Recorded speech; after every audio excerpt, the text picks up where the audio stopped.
Две самые крупные отставки случились буквально одним пакетом за один день. Это перевод секретаря Совбеза Николая Патрушева и губернатора Тульской области Алексея Дюмина в помощники президента. Патрушев будет теперь главным в администрации президента по кораблестроению. Дюмина поставили курировать спорт. Эти двое, казалось бы, ничем не связаны, однако на деле весьма похожи. Обсудим причины их отставки, но для начала поговорим о кадровой политике в автократиях на примере путинской системы. Надо придумать помощник по кораблестроению. Обходилось кораблестроение без помощника президента.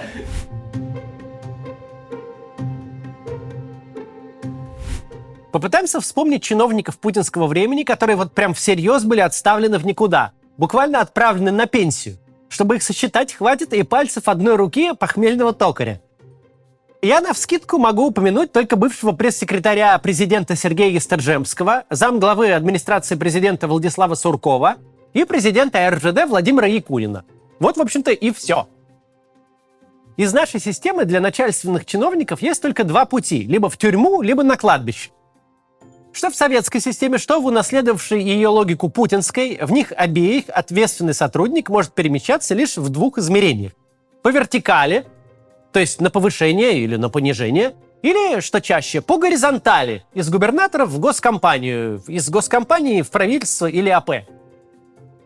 А если государственный деятель вообще уже не алло и ложку до рта от старости не доносит, то всегда есть Совет Федерации, дом престарелых федерального значения.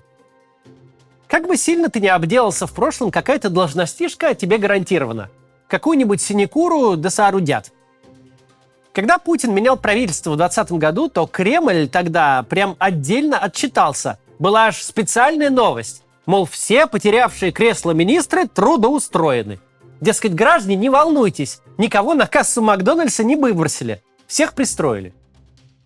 Когда отставки невозможны в принципе, есть другие маркеры, на которые стоит обращать внимание в этой искаженной византийщине. Главное из них не должность, куда перевели чиновника, но то, как именно это сделали. Худшее в рамках бюрократического этикета – это отставка без немедленного назначения. Когда новость звучит как «Николай Патрушев снят с поста секретаря Совбеза», это очень важный звоночек. Ведь в норме сообщение об отставке выглядит следующим образом. Николай Патрушев назначен на какую-то должность. Обычно стараются как-то прикрыть реальность, замаскировать очевидный факт. Важный человек лишился всех должностей, и теперь идет лихорадочный конкурс идей, куда бы этого человека засунуть. Засунули его, конечно, тоже очень знатно. Никто же не просил уточняющим помощник именно по кораблестроению. Эдакий директор по восходу солнца. Но вот эта манера не перевести на другую работу, а на пару дней подвесить в воздухе, она говорит о многом.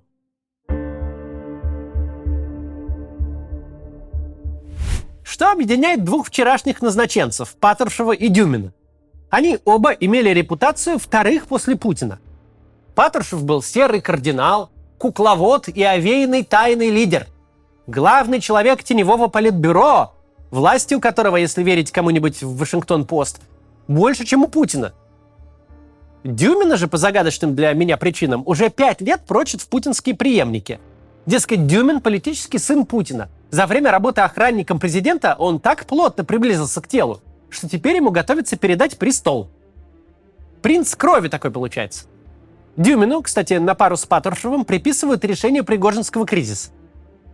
Никто из тех, кто в фантазиях уже примерял трон к бывшему ФСОшнику, так и не объяснил, чего ж такой важный человек 8 лет безвылазно просидел в губернаторах Тульской области. Не стал мэром Москвы или Санкт-Петербурга, не возглавил «Газпром» или «Роснефть», не стал премьером или спикером одной из палат парламента на худой конец. 8 лет губернаторства в провинциальном регионе, который по всем параметрам, по населению, по размеру экономики, бюджетам, ближе к концу четвертого десятка в рейтинге российских регионов. И это не какой-то промежуточный шаг, не должность, на которой он должен был набраться управленческого опыта для большой федеральной карьеры. Нет, он в Тулу как засел в 2016-м, так до наших дней оттуда и не вылазил. Провинциальный губернатор – это должность далеко не для принца. Это, если уж говорить о монаршей традиции, скорее место для младшего сына двоюродного дяди императора. Место для тех, перед кем очередь на престол длиннее, чем в подписной пункт Надеждина. Тем не менее, разговоры о Дюмине-преемнике не прекращались.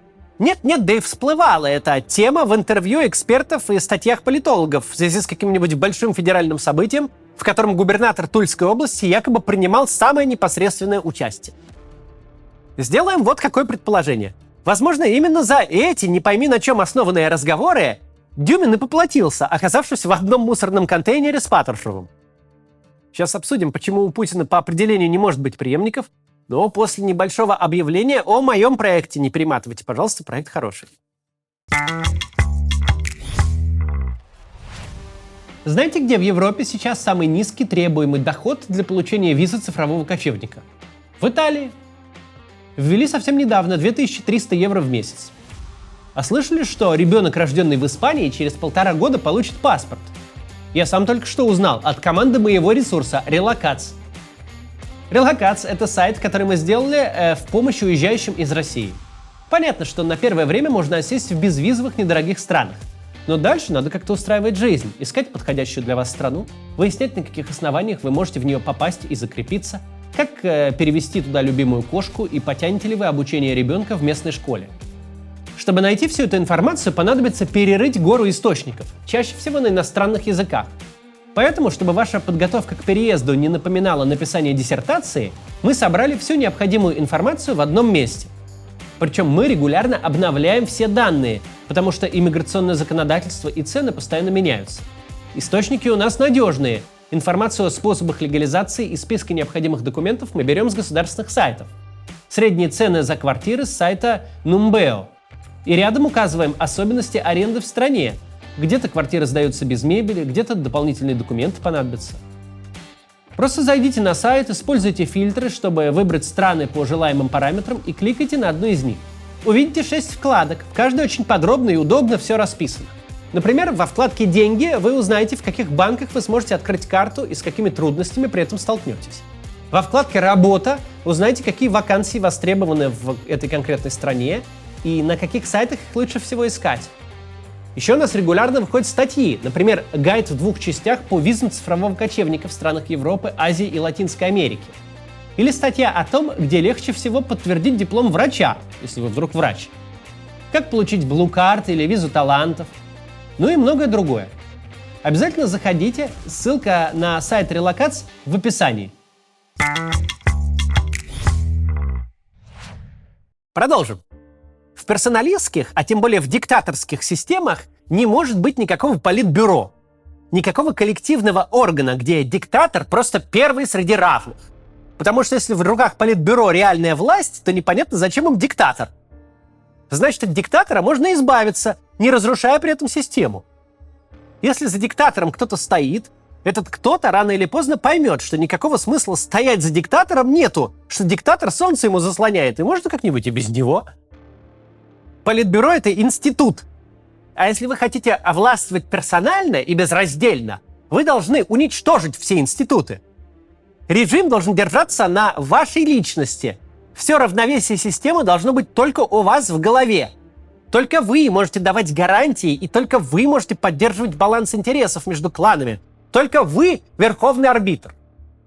Приближенные должны понимать, без вас все перережут друг друга. После вашего ухода начнется хаос, а в конечном итоге воцарится тот клан, который передушит всех остальных. Когда ваш уход для всех этих людей не издержка, а катастрофа, это обеспечивает вам власть на долгие годы. Ваше окружение будет терпеть все, что угодно, мириться с любыми рисками и издержками. То же касается и фигуры преемника. Иван Грозный и Петр I не просто так перебили всю свою родню. В диктатурах принцев не бывает. Не может в построенной на одной личности системе взять и возникнуть человек, который отвечает вдруг за будущее. Ведь такой человек рано или поздно задумается. Так, батя, ты там войну развязал и надеешься вести ее до тех пор, пока вперед ногами с трона не скатишься. И это ты, конечно, молодец. Но после того, как ты помрешь, как это все разгребать-то и кто, главное, это будет делать? Кому ты оставишь вместо страны анклав беззакония с разрушенной международной репутацией? Кто будет отлавливать сотни тысяч вооруженных зэков, которых ты выпустил из тюрем и научил воевать? Каждым днем своего чудо-правления ты плодишь столько проблем, что через 5, 10, 15 лет, когда ты наконец отдашь Богу душу, я эти проблемы задолбаюсь улаживать. Наследник неизбежно думает о будущем. И не потому, что умную книжку прочитал или либералом заделался, а потому что ему в этом будущем жить. Он не может просто так смотреть, как богатое наследство превращается в хрен знает что. И недовольство преемника не будет просто тихой фрустрации. Вокруг него неизбежно начнет складываться собственная элита, собственный двор, к которому неизбежно перейдет много реальной власти. Ну представьте, вот вы какой-нибудь олигарх и делите завод с другим олигархом. С кем вам нужно договариваться? Чье слово будет иметь больший вес? Того, кто точно уйдет через год, 2, 3, 10, неважно. Или того, кто будет править в будущем.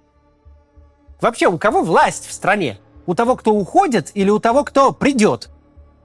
А главное, с какой стати приходящему нужно ждать, пока уходящий нанесет больше ущерба? Раз ты уж с приходящим договорился о дележке завода, почему бы не помочь ему скипнуть лишние 10 лет точным ударом табакерки уходящего в висок?